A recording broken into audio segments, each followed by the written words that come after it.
teenagers across America are playing with a new and frightening game, Satanism. Their school books are marked up with satanic symbols, upside-down crosses, pentagrams, the number 666. Their fashions glamorize the demonic. They are seduced by heavy metal heroes, many of whom feature satanic imagery in their songs and album covers. For some of these young people, the fixation on violence, evil, and death leads them to commit abominable crimes, including suicide and human sacrifice.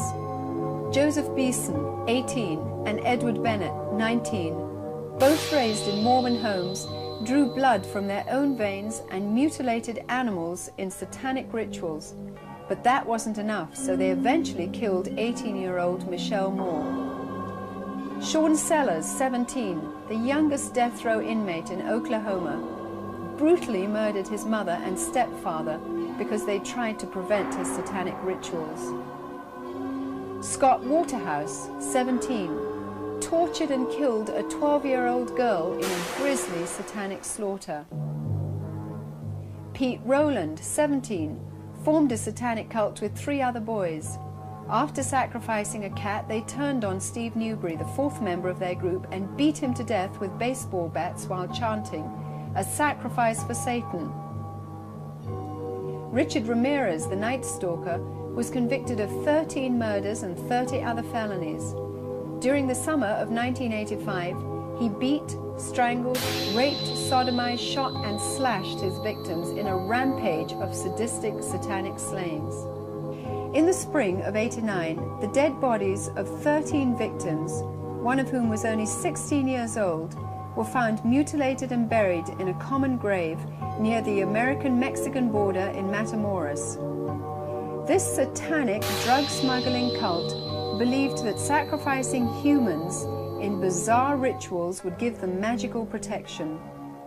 The victims had been dealt blows with a hammer, and some suffered horrible mutilations, including the removal of brains, hearts, and other organs that were then boiled in blood. For those of us who have been involved in cult and occult research over the years, these atrocious reports are unfortunately nothing new. They are only the tip of the iceberg. Because Satanism is by nature clandestine, it's hard to estimate the numbers of people involved. Not all satanic groups are involved in criminal behavior, but with increasing frequency, law enforcement agencies across North America and Western Europe are receiving similar reports of illegal activity. Satanically inspired child pornography and ritual abuse, animal mutilations, human sacrificial murder, cannibalism, rape, sodomy, desecration of graves in Christian churches are just some of the findings. Victims are from all walks of life. Their stories are grotesque and beyond human belief. The purpose of this video is not to over-sensationalize a hideous subject, but rather to inform you of a very real problem that is sweeping across our nation. What used to be hidden or secret is now arrogantly brandished in public by Satanists who recruit openly and display macabre graffiti and gruesome mutilations in public places. In this video, we wish to educate you and your family on how to protect yourselves from the effects of Satanism.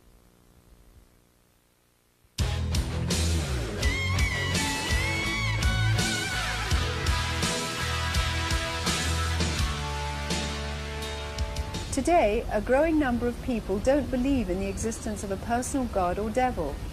However, many believe in a force or universal power which can be tapped into at will and manipulated, used for good or evil, they believe, by performing various techniques and rituals. Among subscribers of this occult philosophy are white witches, black witches, and Satanists. Satanism and black witches worship Satan. Alongside of that, you have people calling themselves white witches or Wiccans, who claim that they have magic powers, but they only use them to do good. There's a lot of confusion between Satanism and witchcraft. The two terms are usually lumped together as one. Satanism, as it stands, is basically a reversion and perversion of Christian symbolism. Whereas witchcraft, or Wicca as we prefer to call it, is a totally separate, autonomous organisation that has its own form of worship, which is not related to Christianity in any way at all. When I first got into Wicca, it looked really good. It seemed to be white and innocent and just going out and like gathering herbs and worshiping nature. But as I got into the higher degrees, I learned that the name of the horned god was Lucifer, and I learned that, for instance, the sign of second degree was an inverted pentagram, which is, of course, the symbol of black magic, the five-pointed star turned with the 2 points up, symbolizing the horns of Satan. And it began to dawn on me that there were things here that weren't quite as they should be. According to my Bible, witchcraft is witchcraft. God does not distinguish between black or white or grey. Witchcraft allows you or teaches you to depend on supernatural powers and spirits to get things that you want on this earth. So I believe that despite all the good that Wiccans think they do, their power source is exactly the same as that of Satanism. Many officials have been reluctant to admit the horrendous ramifications of satanic activity in America and Europe. But despite opposition, some people have come forward and spoken against the upward swing of Satanism as a serious epidemic that must be considered. David Wilshire is one such person. As a British Member of Parliament, he actively alerts his fellow countrymen to the growing dangers of Satanism. Once you open up the mind to the sorts of ideas and imagery and history of witchcraft, where is the dividing line between something which is a bit of a giggle and something which slips very readily into full-blown Satanism, if that's the right phrase for it, where there are no bounds to how nastily and foully you treat other people for your own gratification? Englishman Aleister Crowley, a leading inspiration in today's revival of Satanism, was a bisexual heroin addict and demonologist who was violently opposed to Christianity. In his book Magic, he detailed the proper procedure for performing a child sacrifice. Crowley's powerful influence is seen in such groups as the OTO, Ordo Templi Orientis, and Colonel Michael Aquino's Temple of Set, an offshoot from the Church of Satan. In 1966, Anton LaVey founded the first Church of Satan in San Francisco, which at one point claimed 10,000 members. LaVey authored the Satanic Bible and Satanic Rituals, two of Satanism's most important books. Astonishingly, when the Satanic Bible was first published, it outsold the Holy Bible 2-to-1 in many parts of America and 10-to-1 on some college campuses. It teaches tenets that are totally opposed to goodness, purity, and selfless behavior.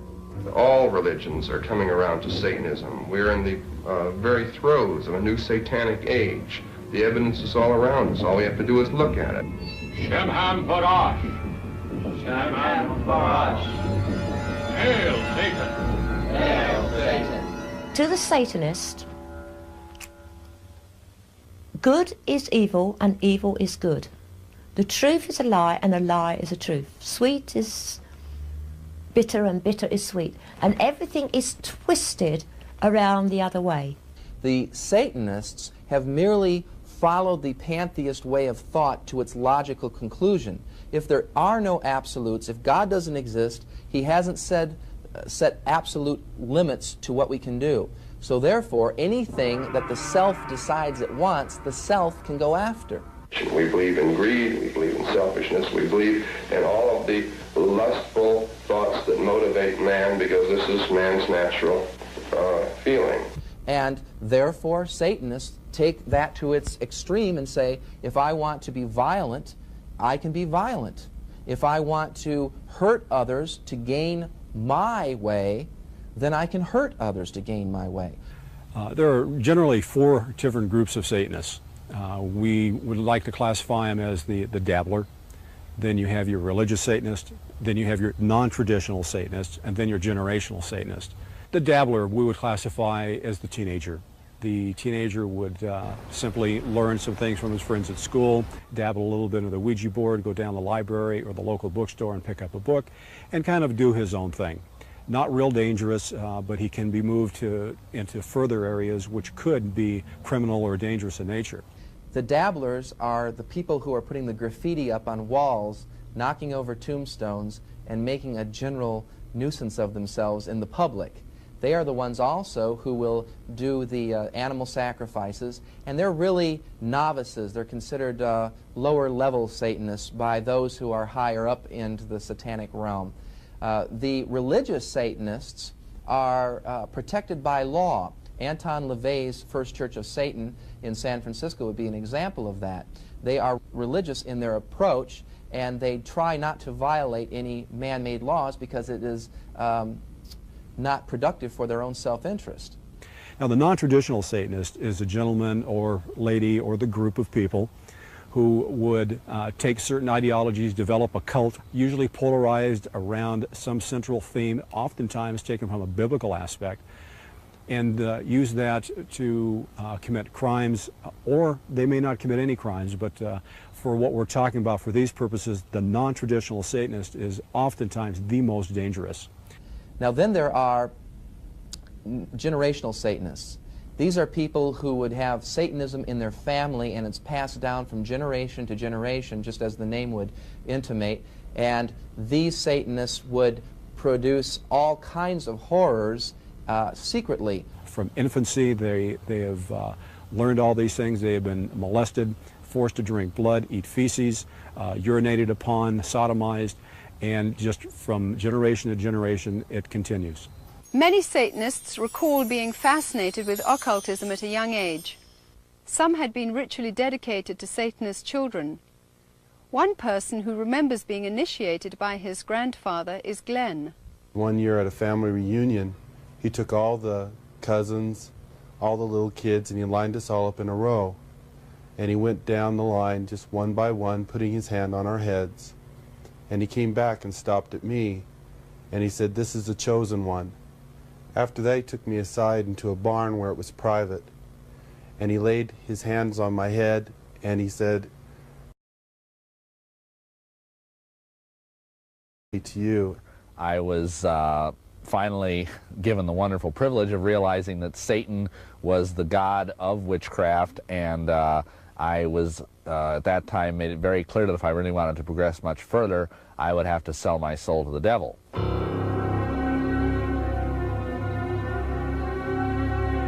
Their main teaching is that Satan had a part in creating the world with God, and he was wrongfully thrown out of heaven when he asked for equal power along with Jehovah God, and that one day he would regain his rightful place. So we have to make his army bigger, so the more recruits there are in Satanism and the occult on the earth, the quicker his army would grow, and then he would take over and overthrow Christ and the Christian church. Worshipping of Satan is not a crime in the United States of America. It's protected under the First Amendment. Therefore, if you see a group of people dancing around a fire, they're not committing any crime. There's nothing that the United States law enforcement can do. It's not against the law to be a Satanist or to be a member of a witchcraft group, you know, or to be a doorknob worshiper. I don't really care what you form of religion is. I don't investigate the religion. It's the crime I investigate. There are no statistics to prove anywhere in the United States of America or the world that this stuff is widespread. But it's my opinion that it's more widespread than you can shake a stick at. Satanism in the United Kingdom is on the increase. It is, I believe, one of the fastest growing religions, as it is legally known, in this country. In Britain, we are beginning to see that Satanism is widespread. From the contacts we have through social services, voluntary agencies and the police, we are beginning to monitor the situation, therefore developing a picture which is showing that we have a very serious problem. The real Satanists, the hardcore Satanists, are involved in criminal activity, and for that reason they are going to try and look as normal as possible, the better to be able to deceive you. They're doctors, they're lawyers, they're teachers, they're oftentimes people who are in positions of great influence over small children. Priests, ministers, doctors, police officers, judges, businessmen, oilmen, teenagers, they're all linked together for one purpose, to sacrifice whatever they want to Satan. It would be a whole lot easier if these people wore, you know, had horns and a pitchfork and a red suit, but they just don't. They could be your next door neighbor. I know when I was involved in the Church of Satan, they were very proud of the fact that there was not a single military installation in the world that did not have an outpost of avowed Satanists. Satanists are drawn to the military because of the idea of war and death. You see, they view war as one gigantic human sacrifice. Satanism, we are finding, is becoming international and interconnected. They are interconnected in Britain, from one city to another, and into Europe and into America. A lot of money is involved, a lot of finance, and this finance is made through pornographic videos, through drugs, and through arms. As far as the attraction, I mean, what actually would make somebody become a Satanist? Well, for some people, in my case at least, it was a gradual infiltration. It was a move from things like ESP and flying saucers, and then just a very gradual, many-year slide into finally regarding Satan as my God. I got into Satanism simply because of the promise of power and wealth, and by being invited to some parties which I went to, I was told I could have those things, but it was a special gift that I couldn't have until I had been initiated. I think it can be put in one four-letter word, lust. And I don't just mean sexual lust. There is a lust for power that is part of our sinful nature. There is a lust, of course, for sexuality. And there is a kind of, C.S. Lewis talks about it as a spiritual lust, as the kind of spiritual itch to want to somehow reach into the unknown. We're fascinated by it. As a young boy of 13, 14, I practiced magic. When you're that age, there's no limit to the scope of your imagination.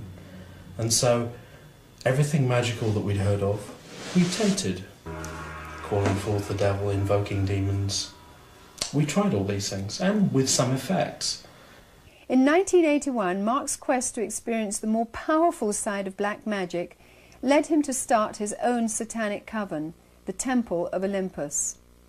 As far as I'm concerned, magic is about getting what you want. Magicians are people who get what they want. The main theme of devil worshiping follows along the teachings of Aleister Crowley, which is, do what thou wilt, shall be the whole of the law. You break all that down, all that means is to do whatever you want to do. They cater to your needs to get you involved. They want the quick, slick answers to life by calling down these forces so they will be able to manipulate whatever they need. If you're not popular, you are told that certain rituals, compassion rituals, will gain you popularity or gain you prestige with the opposite sex. And this is something that is also a lure to the Satanists. It's the basic elemental carnal lusts of the flesh that draw them in. They taught me how to kill someone, a spell, how to kill someone, a spell, how to get someone to lust for me. We had a lot of spells that would you would use to hurt someone. Just knowing that we had that information there in front of us really gave us a sense of power. From our experience, a child has turned to Satanism initially because of an emotional reason. We have many more children coming from single-parent families, or where the head of the home, the father, is not taking the fatherly role. With teenagers especially, the appeal is to rebellion.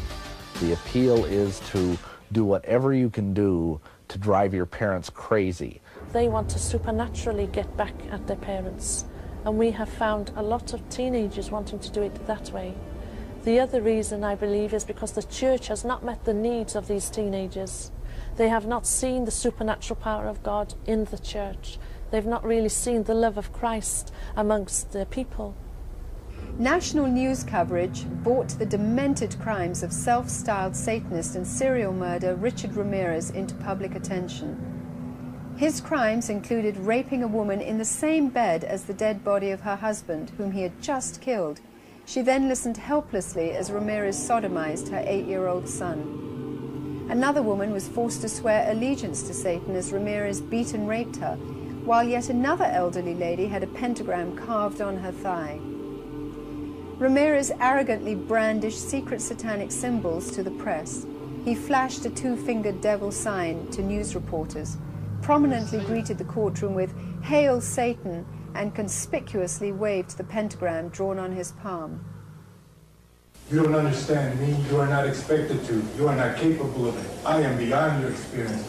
I am beyond good and evil. I will be avenged. Lucifer dwells within us all. That's it. Today, Satanism can be seen to be more blatant than ever before. Satanic graffiti is no longer shocking, while recruiting, which was once hidden and obscure, is now visibly public, and sadly, youth are the chief targets.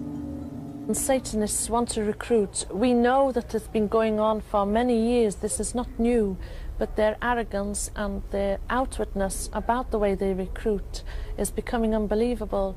Recruiters will go out there into various high schools and draw kids into the system because they're very street smart, some of these Satanists, and they can draw these kids into it very seductively where their parents may not even know it. Sometimes they'll simply suck them in through the local high schools, sex and drug parties. They may go to the local bus station, find the runaways down there, Skid Row, or they may come from very affluent families. I've noticed that these kids are bored with society, they're bored with school, they're bored with some of the churches that are out there. I have young people calling me regularly, telling me that they have been involved in some sort of animal mutilation sacrifice. And the reason why they say that they go out to these animal mutilation sacrifices is because they're provided with vodka or drugs, cocaine, or free sex.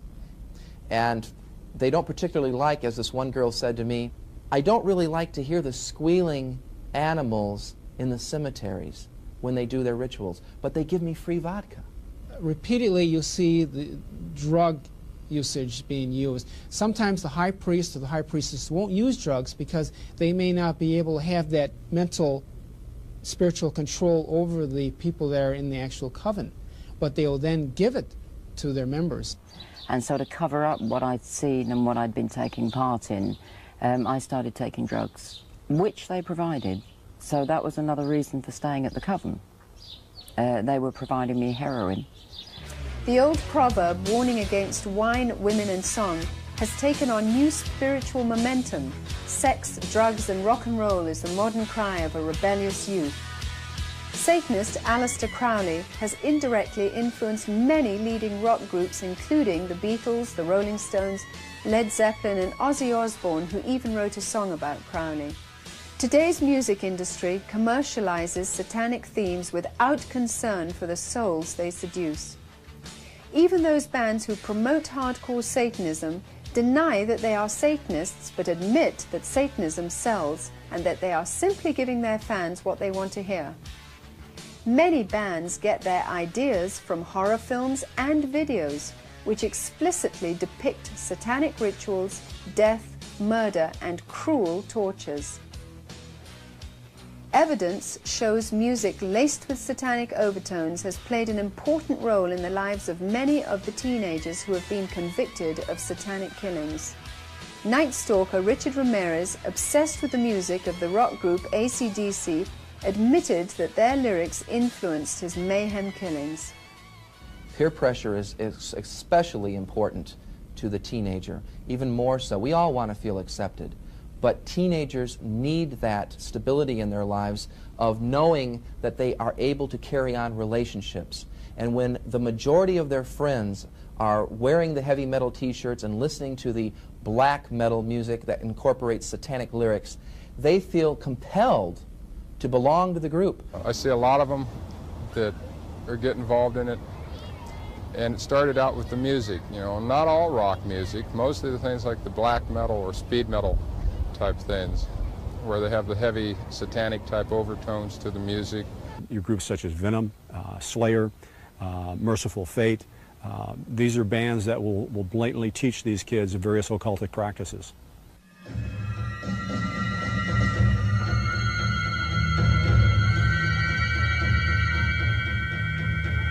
One of the more popular bands playing in London is a group called the Devoted Men, led by Mark, High Priest of the Temple of Olympus. Mark says he receives transmissions from demon gods and goddesses who give him the music and lyrics to perform on stage. Very frequently there's this otherworldliness about the words themselves. It's almost as if we're not writing the words, but we're just, our hand is performing the action, but it's not our mind.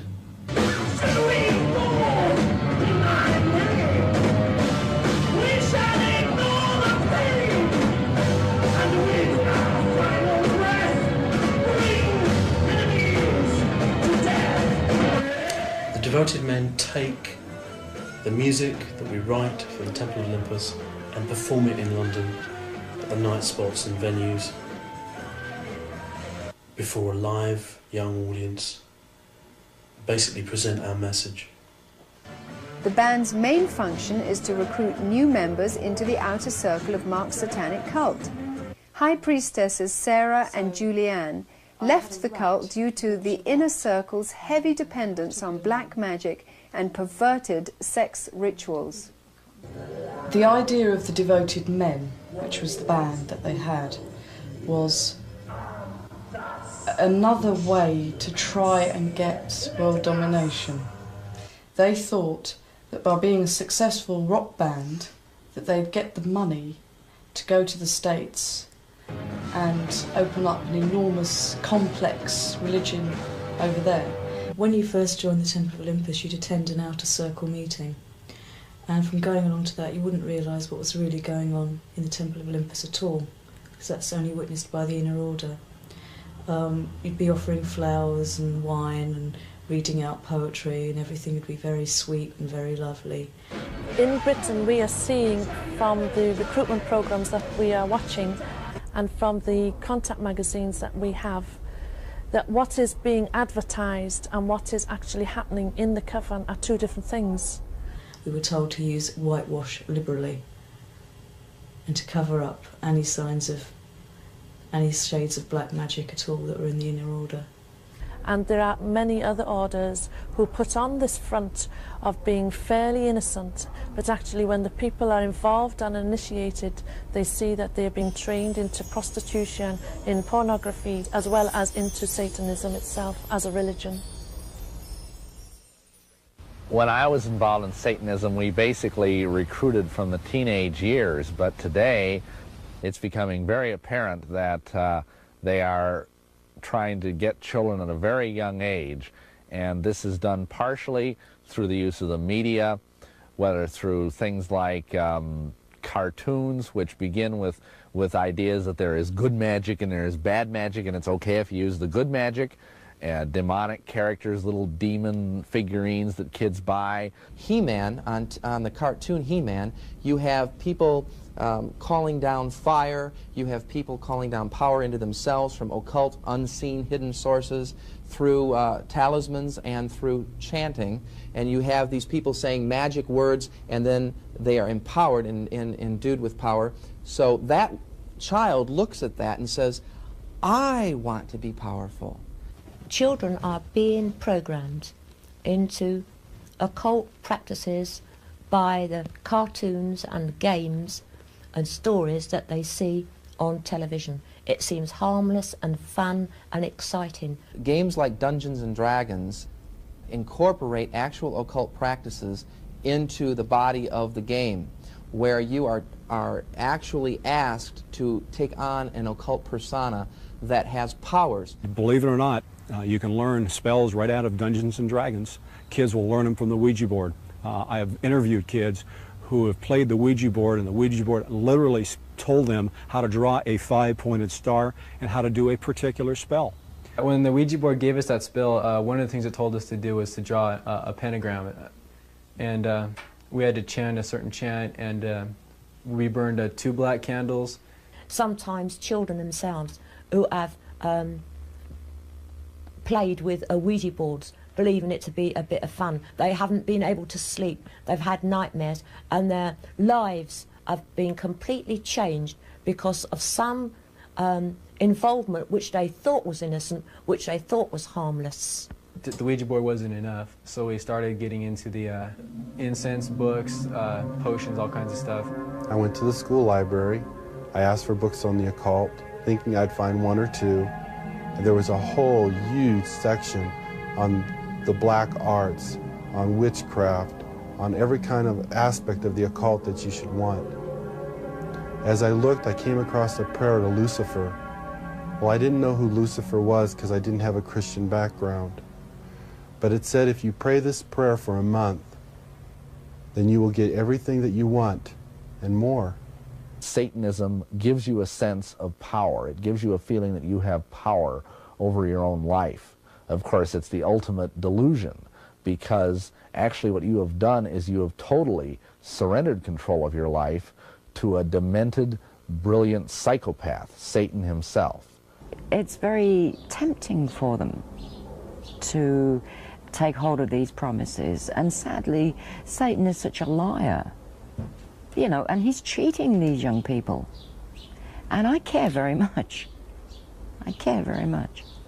They're being cheated, conned, and they will eventually die. And a lot of them, it is because they have at some point been involved with the occult, and they die because they can't face the fact that the promises weren't kept. Satanic rituals are shrouded in secrecy. New recruits are often blindfolded when taken to the ritual location, or drugged so that their recollections are blurred and their will to resist is eliminated. I was blindfolded, taken to the Satanist temple. And when I got in there, I was astonished, to say the least. There was about 400 people or more. They stood and they were worshipping the devil. There were effigies of Satan, half man and half beast, around the walls. There was a high altar, and on the altar there were cups and knives. The chief Satanist sat on a throne-like seat. He was robed and hooded. Around him, in a semicircle, stood some 13 priests and priestesses. Of course, you were told, you know, not to say anything to anybody. Because it was the keynote of the movement was secrecy. And little wonder when you knew what went on in there. In Satanism, sex is not only used to lure new recruits, but in a ritual context, sex is also believed to be an important method of inducing power. In the sex ritual, it can be involving either a child, a teenager, or someone in the group, either voluntarily or involuntary. You have to have sex and be initiated with the chief priest. After the chief priest has had you, you know, anybody can. One of the biggest rituals I was in was the marriage ritual, and that was where me and my soulmate had to get married. It was required that the male and the female that were getting married sleep with the rest of the other group. So the female that was getting married to me would sleep with the guys, and I'd sleep with the girls. Bacchus is the Roman god of wine. He's also god of madness and frenzy. So we had a bacchanalia, which was basically, it was supposed to be an orgy. We had a guest for that one, a young boy. And the energy that was raised from that was used to send all our enemies mad. Sex is very much a sacred thing for magicians of all backgrounds. And it's a very powerful thing. And it's one of the most natural things in the world. In a ritual context, it loses none of that naturalness. Sarah, another priestess, and myself used to have to do lesbian-type dances in front of Mark. But a lot of this went on. We were always openly encouraged to do that sort of thing in front of Mark. It was as if we were entertaining the gods.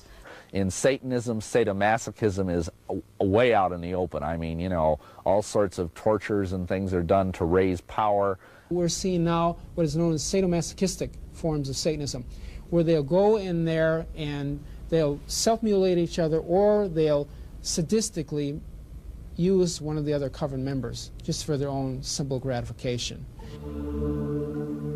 Drawings by children reveal how they were forced to participate in atrocious satanic rituals involving animal and human sacrifice, sometimes even compelled to eat raw meat and drink blood. Heartbreaking accounts detail how children were deliberately trapped in cages or graves for hours at a time, sometimes even with snakes, how they were defecated and urinated on, sodomized and raped by adults in satanic ceremonies. Sometimes adults would wear robes similar to Christian clergy and perform rituals in Christian churches, not only to mock God, but to terrorize the children against a belief in biblical Christianity. And today, more and more cases are revealing an international link between child pornography and Satanism. One of the things that seems to be real consistent with ritual child abuse in your hardcore type groups is the fact that it's almost an indoctrination method to make that child become part of that group. If they can ritually abuse children, if they can in any way sexually abuse children, anything to destroy a child's innocence or their trust or their wonder at the world, they will do it. Satanism exists in this country as it exists elsewhere. It is appallingly evil. It is about murder. It is about child abuse. It's about sexual abuse. It is no joke and must be taken seriously and must be dealt with. The most tragic stories that I've ever heard are where a child has told people what's been happening and the adults have said, don't be stupid, that doesn't happen in this country. The problem we're coming across is that the higher officials in these public organizations do not want to acknowledge that this is occurring. Is the court system able to handle this type of philosophy? Do they believe in Satanism? I mean, a lot of people just laugh at it. One of the more powerful rituals in Satanism is the Black Mass, a parody of the Catholic Mass in which the text is said backwards and in which many other sacred Christian traditions are mocked. In Satanism, you have rituals that are designed, first of all, to deliberately mock God. So in our particular type of Satanism, we would mock, like, say, the Catholic Mass. We would consecrate communion hosts, and then we would do things like stamp on them or urinate on them or other things, believing that by doing that, we were somehow abusing God. I was the altar, which involved me being naked, spread-eagled, on a low plinth. I had a candle in each hand. One of the other priestesses was a nun, was dressed up as a nun. She had to wee into a bucket, and that was used to aspergus, cover us in it. We had toast with little crosses on, little circles, and that was used as a sacrament, and it was placed up my, whatever I can say on American TV, and then it was placed on my lips, and that was how it was blessed. Then it was sprinkled with urine, and then it was thrown on the ground and had to be trampled by everybody. And then a lot of Latin guff was talked. Hail Satan, I rescind all previous allegiances to any other god. You're the supreme, that sort of stuff. All the power that was raised through this ritual was used for killing off Christians. Satanists believe that sexual perversions combined with the spilling of innocent blood conjures up the strongest powers. Reports show animals including dogs, cats, goats and horses being savagely skinned alive, having their blood drained, organs removed or being split open and nailed to upside-down crosses. Interestingly, Humane Society officials note that many mass murderers were originally involved in animal mutilations. We have an epidemic of young people participating in some strata of Satanism.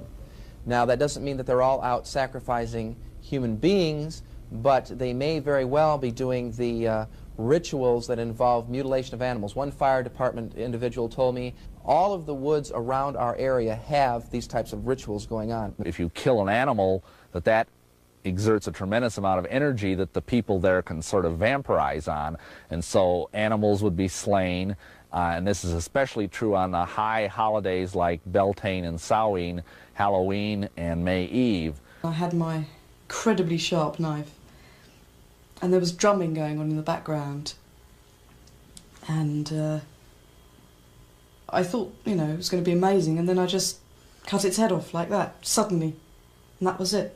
They brought in alive a white cockerel, the symbol of denial, and they wrung its neck at the high altar, and they slit its throat, and they caught the blood in one of the cups from the high altar.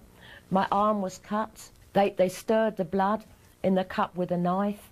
I had to drink that blood, put my finger in the blood, and sign a real parchment, not a silly scrap of paper, but a real proper parchment, that I would serve the devil the rest of my life. I would strap the animal into the middle of the pentagram. Then I would take a portion of the blood or the body and drink it or eat it. I believed that by doing this, more power and more ability was being placed into my body. There's something about sacrifice. If you do it once, you want to do it all the time. Once you've actually passed the barrier of sacrificing an animal, you get this sort of bloodlust where you really want to do it.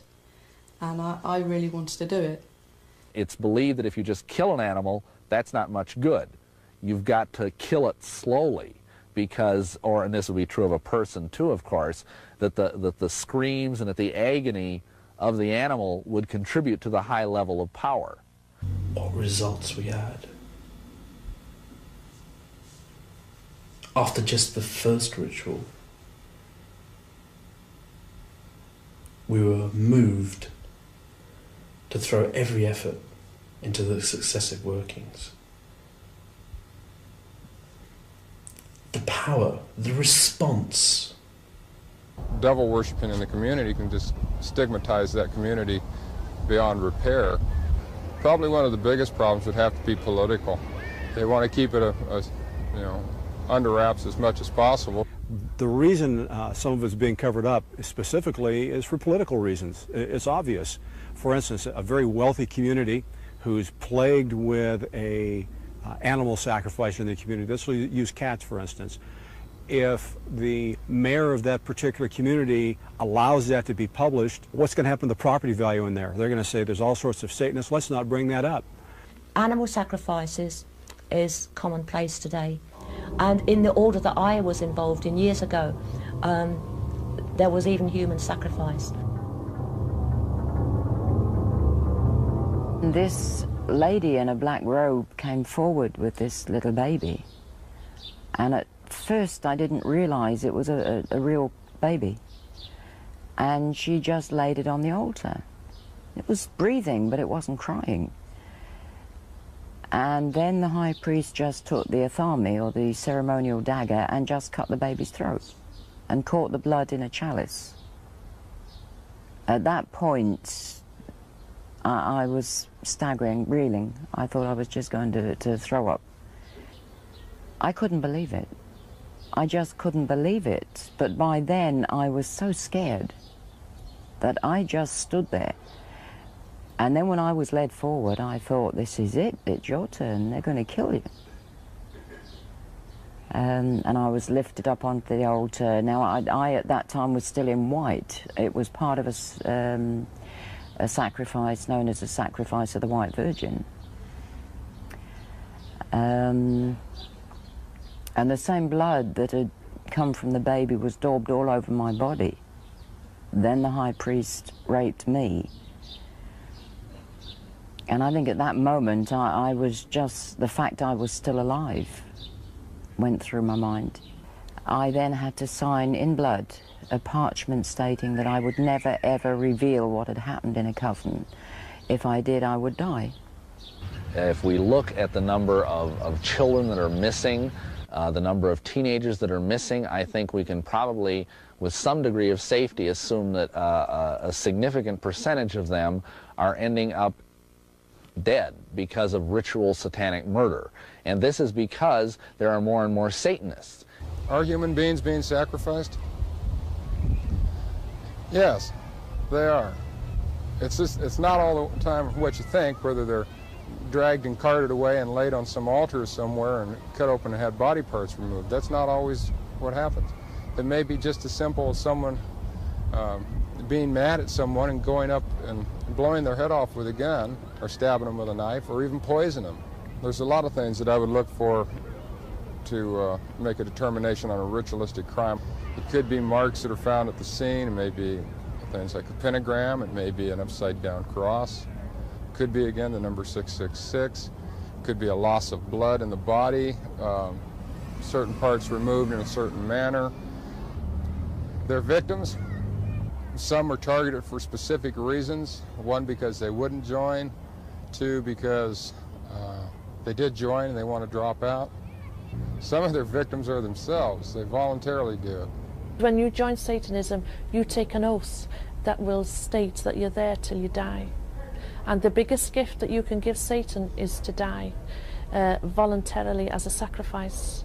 The human being is a precious instrument in the eyes of the Lord. If somebody can come along, a Satanist, come along and destroy, murder something that God loves, that's just what the devil wants. These various satanic covens that meet need to have this kind of sacrifice for their high festival days. And it's sort of I hate to say it like this, but it's like supply and demand.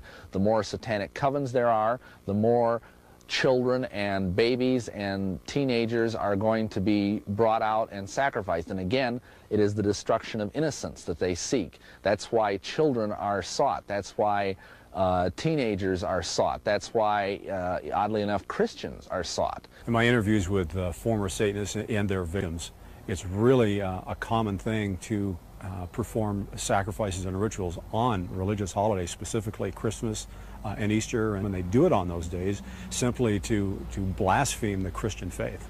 In many satanic groups, a mother will be asked to sacrifice her own child to Satan, and she may even, in fact, be ritually impregnated to do that. She may even specifically have been impregnated, and then when the child is born, they never register the child as being born, and they kill it in a very horrible way, and sometimes the mother herself is actually asked to do it. From one of the nicer, quieter, more beautiful parts of England, namely the county of Surrey, where people would find it hard to believe that these things go on, there is a confession from a woman who said that her baby, when born, was used as a human sacrifice in satanic rituals. She said it herself. She has said it in public. What does one make of that other than a heartbreaking confession to something that's been a guilty secret for a long time? Because this high priest could have his pick of any woman in the coven, and I was the youngest one there, it was usually me that was chosen. And then I got pregnant. And I was terrified. I didn't want the baby, but I didn't want it to end up on an altar. The law was that it was the master's baby, and therefore he could do as he wished with it. So at that point I ran away. Audrey escaped, and unlike many others, her baby's life was not sacrificed to Satan. Ultimately, the purpose of Satanism is to commit atrocities against the Judeo-Christian God, his laws, and his most precious creation, mankind. Christians are the Satanist worst enemy. They are out to torment you. They are out to blackmail you. They will even kill you. They even tried to kill me when I came out of black witchcraft. If you're in a church where the Spirit of God is really moving and where the Word of God is really being preached and where prayer is really going up to heaven for the salvation of souls, then they're going to regard you as their mortal enemies, and they're going to be out there trying everything they can to destroy, to kill, and to maim, because that is, of course, the nature of Satan, and that is also the nature of his followers. They will try and infiltrate your church. They will try and set up whispering campaigns against the pastor and the elders. They may even try to seduce the pastor. For 2 years I was involved in the Baptist church. I was constantly complaining about the pastor's sermons being too long, being too dry, sowing discord between the people, gossiping about others. As each member is initiated into the coven, they are commissioned to do a job. And one individual's job may be to desecrate a church. They'll destroy or desecrate churches, where they'll spray paint Satan right on the altar, just to put fear into that Christian church. Some Satanists who were hand-picked, the most powerful ones, were sent into churches to disrupt the meeting. And we stopped people from going forward when they asked for people to go forward and accept Christ as their Saviour. I personally, in fact, was trained to learn all of the Christian jargon, you know, to say hallelujah and praise the Lord and do all the right things. And yet I had no more idea of Jesus being my Savior than a man on the moon. If you can tear down the prayer foundation of a church, then you've destroyed that church. And that's what every witch or Satanist plans to do when they go into a church, is to tear down that prayer foundation, and the rest of the church goes quickly after that.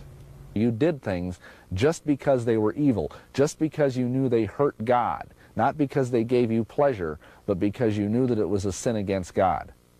I had a 17-year-old boy call me and tell me that a year prior to his call, he was considering joining a satanic group. And he said the only thing that stopped him from joining was that he had to violate every one of the 10 Commandments. He said he was willing to do that, except they were pushing for him to kill one of his parents. And that snapped him to reality. Absolute truth guides you. Relative truth constantly changes. If it constantly changes, your defense mechanisms can rationalize things. Your morals within your life will just go right down the drain, especially when you get into Satanism because of its perverted nature. I just didn't have any morals at all. I believe that the more I did on this earth to promote Satan and Satan worship and black witchcraft, I'd have a greater place later on when Satan himself would rule on the earth. The secularization of our society, the media, schools, churches and government institutions has created a vacuum whereby Satanism has been able to move in and capture the hearts and souls of a vulnerable generation. At no time in modern history has occultism in its various forms been so widely practiced as it is today. Here are some things that concerned parents can look out for. You can see warning signs sometimes in a perfectly happy, healthy child who suddenly changes so dramatically in his behaviour. Or a child who goes missing for maybe 2 hours, say Friday night every week, and can't tell you where he's been. Or a child who begins to show signs or suspicions of drug abuse. You will see the same withdrawal symptoms as you would with drug abuse, where there is a change in personality, aggression, a rebelliousness towards the parents, difficulty in sleeping, temper tantrums, and wanting to stay in their room so that they can play with the altar or call upon the gods. Pay attention to what, his notebooks, things like that. What's he really scratching or drawing on his notebooks, What's he doing at home, Is he withdrawn into himself? Is he avoiding the rest of the family? Look into the room. What kind of heavy metal albums are they listening to? Is it black metal like Venom or Slayer or King Diamond? Or is it Ozzy Osbourne? Things like this? Or Motley Crue? Also look in their room. Do they got ritual paraphernalia in their drawers or under their bed or under their mattress? You also need to be aware of what I call spiritual hygiene. The concept that if a child is bringing home things, rock music posters, Dungeons and Dragons, little demonic toys, He-Man, Masters of the Universe, any of these kind of things can be used as familiar objects, and that means that they are used by Satan to say, okay, You have given me a legal doorway to come into this house. You might be a Christian, but that doesn't matter. You have an idol in your house. I can come into your house, and I can assault your kids. I had a mother call me and tell me about a 13-year-old daughter. The daughter was losing sleep and was vomiting blood. And she said this all happened after a ritual was performed on the daughter by another junior high school student. Now, I asked the mother, well, what about the child's room? Do you see anything in the room that would give you indication that she's really into this stuff? Well, she does have black candles in the room, and she has a skull, and she has heavy metal posters all over, and most of her clothing that she's been buying is all black. I told the mother, I suggest you go into the room and clean it out. Many parents don't understand that they have the right, and not only the right, but the responsibility to go into their children's room. You are not violating their privacy because their privacy belongs to you. The parent today has to spend time with their children. If they don't, this child may spend time with somebody that's very evil. Keep track of where they're at. And if they should say, well, you know, I'm just going to go over there to this party, say, well, fine, you can go, but I'm going to go with you. The greatest protection a parent can do is to keep an open line of communication with their young people. That's the central theme that comes up over and over with kids. Well, I can't talk to my mom. I can't talk to my father. Let them know right from the start it's okay to talk to you, you know. You're not going to condone them doing things wrong, you know, but you're not going to stop loving them either. It's no good shouting and getting mad with the kid. It is time to put your family in order. If we don't handle this now properly in our church by teaching our Christian children where their protection lies, where their faith is, who is Satan, and where he is in position to the Christian gospel, then we are going to be rendering the next generation useless in defeating this problem, which is just escalating. I stayed in the coven for 5 years. Now, it wasn't my choice. I was too afraid to leave. Plus the fact that however often I said to myself, I'm not going, I was drawn back. I was thinking, I don't want to kill my firstborn. They questioned me about it, and, you know, of my group, they says, well, you know, when is it going to be born and everything, and I didn't really want to kill it, so I tried many ways to get out. I went to my high priest, and I told him, I says, these are the situations. And he says, I understand how you feel, and he says, I regret it now, because he had to do the same thing.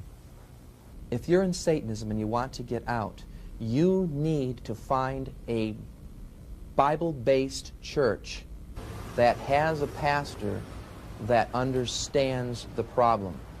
You may have to search in any given community to find that pastor, but by all means call, ask some penetrating questions. Number one, ask if they believe in the inerrancy of the Bible and the authority of the Word of God. Ask if they believe in a real devil, and then ask them if they believe that Jesus Christ died for their sins and rose again from the dead for their justification. The minister came to see me, and he began to talk about the love of God. And I said, no, man, you don't know what I've done. I went along to this meeting because he said I should go and it would be good.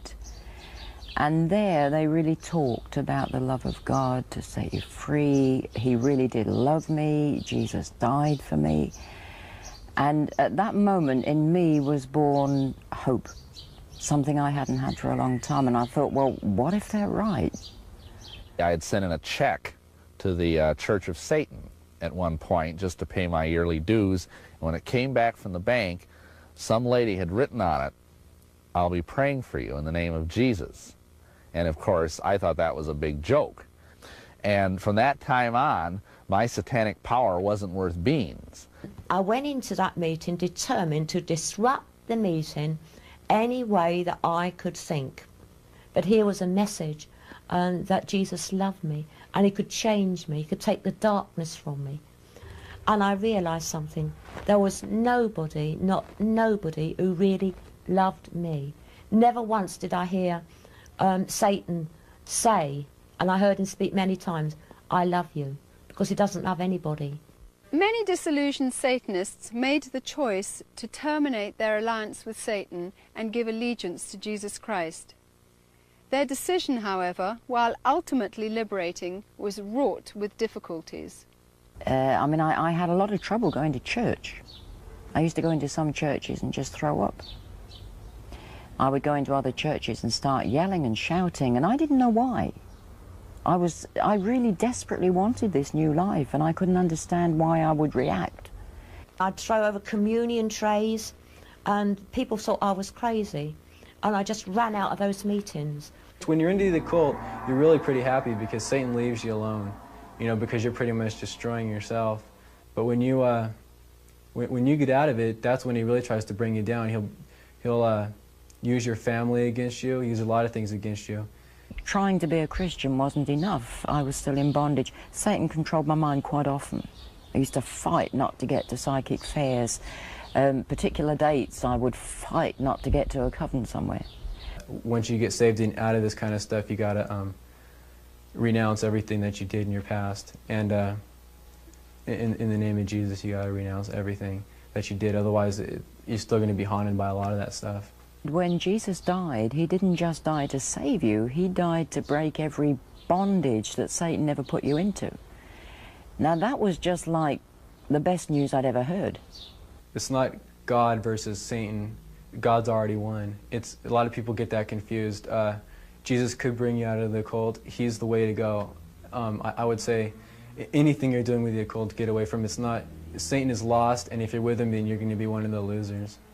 God is not intimidated by any of his creatures, much less a rebellious creature. God is infinite. Satan is finite. God is all-powerful and all-present. He's present everywhere. Satan isn't.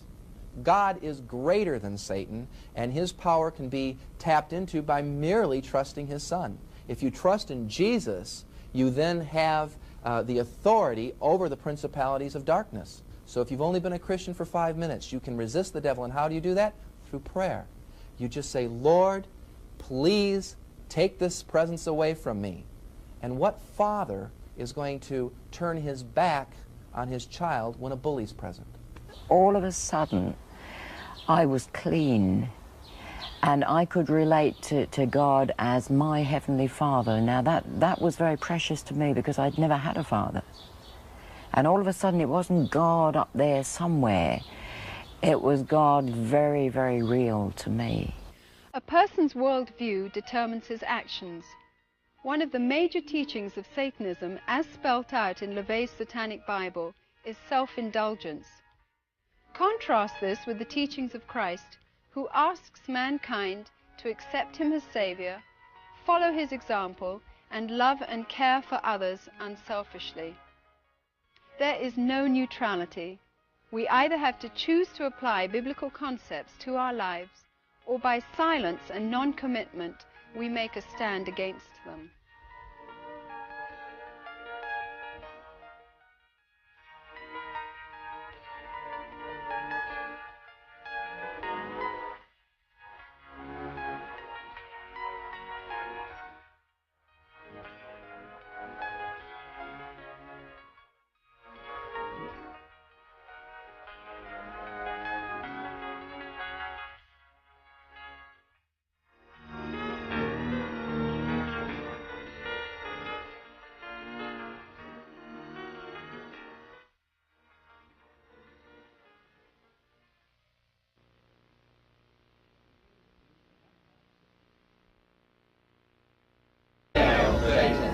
To the Satanist, good is evil and evil is good. The truth is a lie and a lie is a truth. Sweet is bitter and bitter is sweet. And everything is twisted around the other way. The Satanists have merely followed the pantheist way of thought to its logical conclusion. If there are no absolutes, if God doesn't exist, he hasn't set absolute limits to what we can do. So therefore, anything that the self decides it wants, the self can go after. We believe in greed, we believe in selfishness, we believe in all of the lustful thoughts that motivate man because this is man's natural feeling.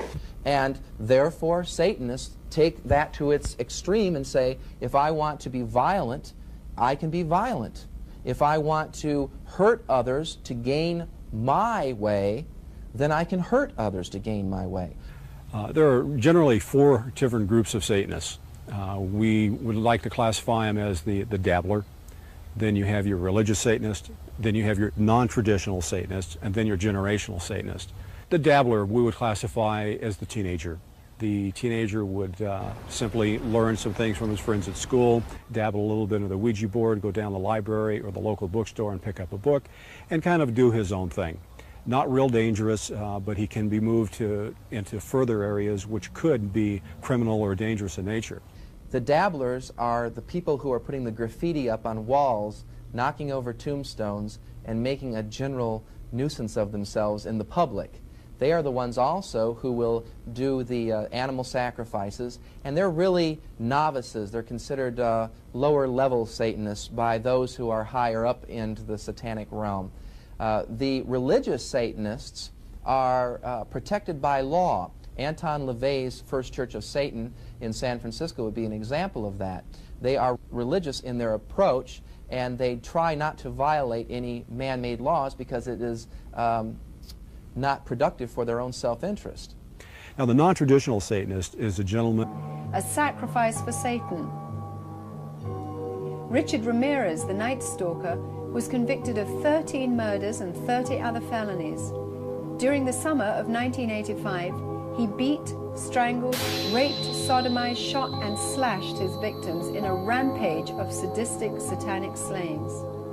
In the spring of '89, the dead bodies of 13 victims, one of whom was only 16 years old, were found mutilated and buried in a common grave near the American-Mexican border in Matamoros. This satanic drug-smuggling cult believed that sacrificing humans in bizarre rituals would give them magical protection. The victims had been dealt blows with a hammer, and some suffered horrible mutilations, including the removal of brains, hearts, and other organs that were then boiled in blood. For those of us who have been involved in cult and occult research over the years, these atrocious reports are unfortunately nothing new. They are only the tip of the iceberg. Because Satanism is by nature clandestine, it's hard to estimate the numbers of people involved. Not all satanic groups are involved in criminal behavior, but with increasing frequency, law enforcement agencies across North America and Western Europe are receiving similar reports of illegal activity. Satanically inspired child pornography and ritual abuse, animal mutilations, human sacrificial murder, cannibalism, rape, sodomy, desecration of graves in Christian churches are just some of the findings. Victims are from all walks of life. Their stories are grotesque and beyond human belief. The purpose of this video is not to over-sensationalize a hideous subject, but rather to inform you of a very real problem that is sweeping across our nation. What used to be hidden or secret is now arrogantly brandished in public by Satanists who recruit openly and display macabre graffiti and gruesome mutilations in public places. In this video, we wish to educate you and your family on how to protect yourselves from the effects of Satanism. They do. Their power source is exactly the same as that of Satanism. Many officials have been reluctant to admit the horrendous ramifications of satanic activity in America and Europe. But despite opposition, some people have come forward and spoken against the upward swing of Satanism as a serious epidemic that must be considered. David Wilshire is one such person. As a British Member of Parliament, he actively alerts his fellow countrymen to the growing dangers of Satanism. Once you open up the mind to the sorts of ideas and imagery and history of witchcraft, where is the dividing line between something which is a bit of a giggle and something which slips very readily into full-blown Satanism, if that's the right phrase for it, where there are no bounds to how nastily and foully you treat other people for your own gratification? Englishman Aleister Crowley, a leading inspiration in today's revival of Satanism, was a bisexual heroin addict and demonologist who was violently opposed to Christianity. In his book Magic, he detailed the proper procedure for performing a child sacrifice. Crowley's powerful influence is seen in such groups as the OTO, Ordo Templi Orientis, and Colonel Michael Aquino's Temple of Set, an offshoot from the Church of Satan. In 1966, Anton LaVey founded the first Church of Satan in San Francisco, which at one point claimed 10,000 members. LaVey authored the Satanic Bible and Satanic Rituals, two of Satanism's most important books. Astonishingly, when the Satanic Bible was first published, it outsold the Holy Bible 2-to-1 in many parts of America and 10-to-1 on some college campuses. It teaches tenets that are totally opposed to goodness, purity, and selfless behavior. All religions are coming around to Satanism. We're in the very throes of a new satanic age. The evidence is all around us. All we have to do is look at it. Shemham Parash. Shemham Parash. Hail, Satan.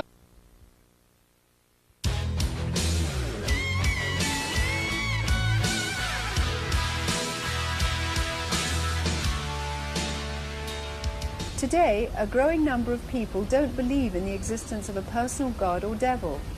However, many believe in a force or universal power which can be tapped into at will and manipulated, used for good or evil, they believe, by performing various techniques and rituals. Among subscribers of this occult philosophy are white witches, black witches, and Satanists. Satanism and black witches worship Satan. Alongside of that, you have people calling themselves white witches or Wiccans, who claim that they have magic powers, but they only use them to do good. There's a lot of confusion between Satanism and witchcraft. The two terms are usually lumped together as one. Satanism, as it stands, is basically a reversion and perversion of Christian symbolism, whereas witchcraft, or Wicca as we prefer to call it, is a totally separate, autonomous organisation that has its own form of worship, which is not related to Christianity in any way at all. When I first got into Wicca, it looked really good. It seemed to be white and innocent and just going out and like gathering herbs and worshiping nature. But as I got into the higher degrees, I learned that the name of the horned god was Lucifer, and I learned that, for instance, the sign of second degree was an inverted pentagram, which is, of course, the symbol of black magic, the five-pointed star turned with the 2 points up, symbolizing the horns of Satan. And it began to dawn on me that there were things here that weren't quite as they should be. According to my Bible, witchcraft is witchcraft. God does not distinguish between black or white or grey. Witchcraft allows you or teaches you to depend on supernatural powers and spirits to get things that you want on this earth. So I believe that despite all the good that Wiccans think,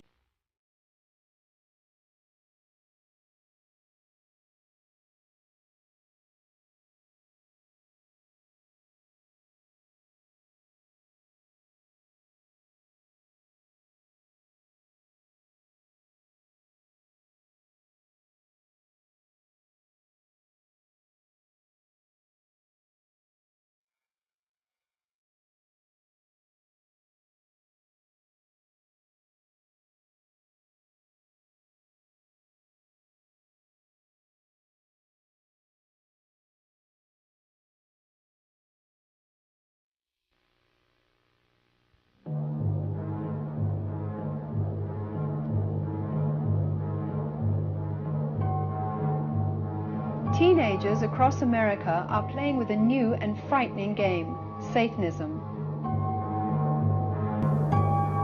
Their school books are marked up with satanic symbols, upside-down crosses, pentagrams, the number 666. Their fashions glamorize the demonic.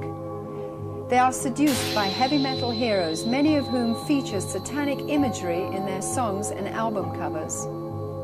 For some of these young people, the fixation on violence, evil and death leads them to commit abominable crimes, including suicide and human sacrifice.